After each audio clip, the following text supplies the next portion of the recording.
My dear child, when you became one of us, you may have thought of other words. Vampire is a favorite of mortal myth-makers. Lick shows the vital vulgarity of the anarchs. Such words are no longer adequate. You are kindred. Your first change was physical. You tasted the blood of the embrace and became a vampire. What you must understand is that is merely the first step, the first embrace. The second embrace is when you truly become kindred, when you are initiated into the Camarilla, the greatest society of immortals the world has ever known. It was not always like this. When I became one of us, a long time ago, the Camarilla still labored under the frankly ridiculous notion it could gather all those of the blood under its loving care. This was never the reality, and I'm glad the lie has finally been abolished. The protection of the Camarilla is now reserved for those deserving it, and thus a singular embrace has been separated into two. The first embrace is physical, the second social, but they share one thing in common. Neither can be refused. Once invited to join the Camarilla, you accept or die for good. You made the wise choice, my child, the only choice, as I knew you would. I know you have many questions. Why did I bring you into the night? Why did I leave you to fend for yourself for a decade before coming to get you?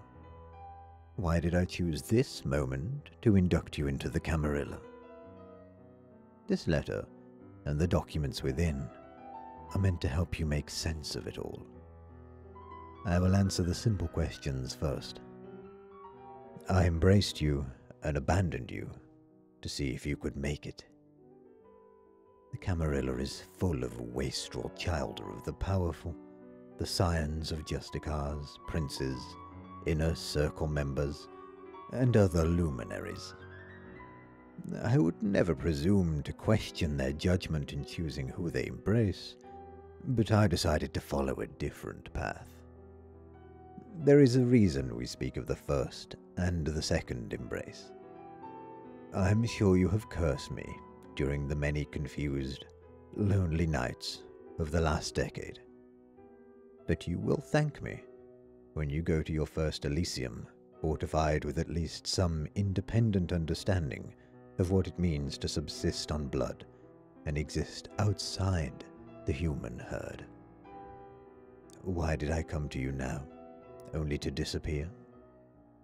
Well, I have a wedding to attend.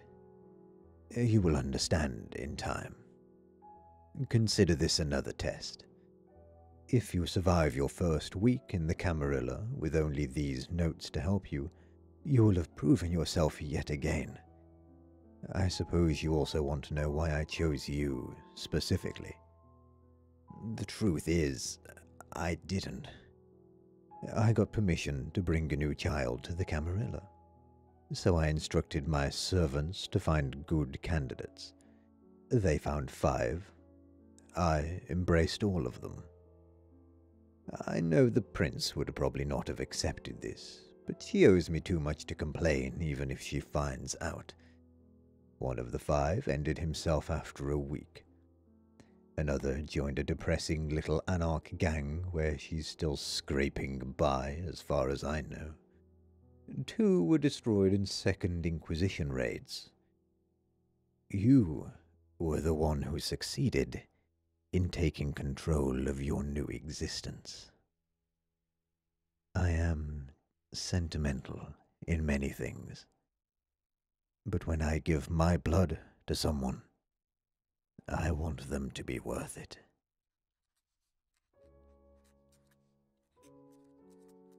I have opened the door for you, but you must enter on your own. I have made you a member of the Camarilla, but you must seize the opportunity and make it mean something. The Camarilla is power, connections, protection. This is one of those great lessons learned by the powerful among kine and kindred alike. Secrecy must always trump vanity. Human billionaires live in seclusion, their estates protected by armies of security guards. They travel by plane and helicopter, invisible to humanity at large, except for a few extravagant individuals who become targets of hate. Most of the very rich keep a low profile, preferring to stay anonymous.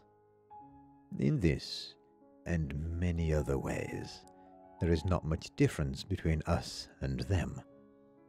The Camarilla merely represents another layer of power at the very top. We too live in secrecy, hidden from the general population in our havens and elysiums. Indeed, often the land of wealth is our land, the privileges society grants to its richest members protecting us too. The Camarilla can be many things. Different cities organize in their own ways, the kindred shaping their existence according to necessity and desire. Yet, so often, wealth and influence are the two constants. We disappear into the human elite, so it is not only the world of the Camarilla you must adjust to, it is also the world of cocktail parties, gala openings, and fundraisers. Pretty much the only avenue blocked to us is going golfing during daytime. And anyway, golf bores me. The Camarilla protects you from many things, but do not be naive about the environment you are about to enter. Despite its profession of peace, the Elysium can be lethal. And frankly, we like it like that. Playing the political game is what makes life worth living, and it is only fitting the price of failure is death. After you have learned everything in these papers, destroy them. It is a good habit to learn. Every document can betray you in the wrong hands. My servants have been instructed to provide you with access to my havens, including the ones in the city, the mansion, as well as my island cabin. There are also a few apartments that have been light-proofed. I suggest you sell them. You will also gain access to my accounts, offshore holding companies, and financial advisors. The advisors need a steady supply of vitae. You will have most of the things I will not be taking with me, but not everything. All kindred need a secret or two. I have arranged an invitation to the Elysium for you. Consider the impression you want to make. These people are the ones you will share your eternity with. In time, you will love and hate each and every one of them. You will be bored of them, and happy to have someone who understands you. Keep it in mind when you feel like making enemies.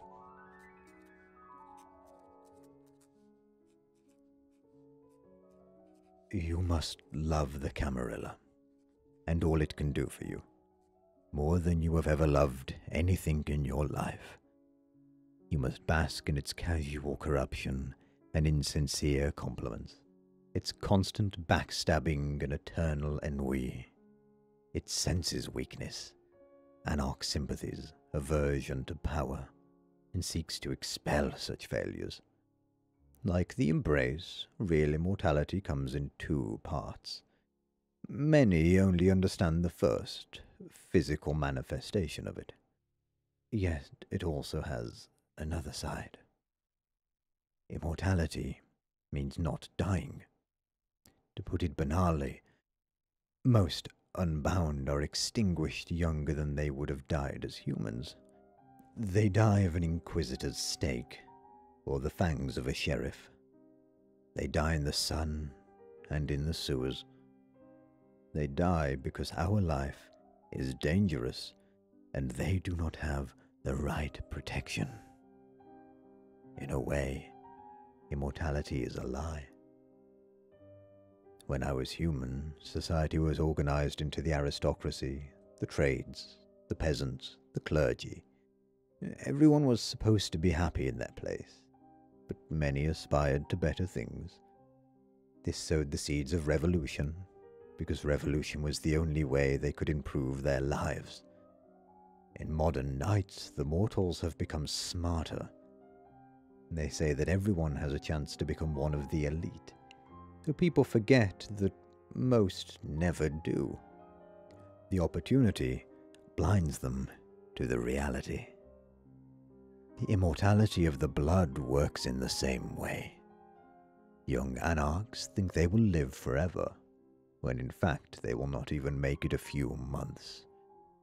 You are a true Camarilla, a mortal. You will go on, protected by the full might of the ivory tower and our ancient laws. You can reach your full potential. Through the centuries, you will gain amazing wealth and power. You will lose it all and find yourself on your knees, only to rise again. You will serve and rule, win and lose, for this is the real secret of the Camarilla.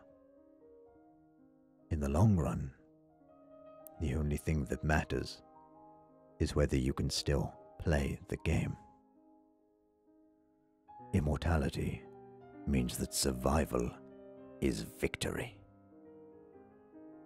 Once I have settled into my new life, perhaps I will come back to you. You can expect me in a year, a decade, a century. I want to see my domain expanded, my business holdings grown.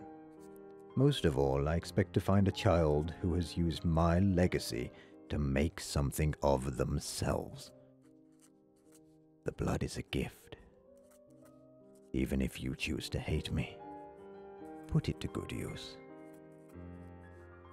Your loving sire.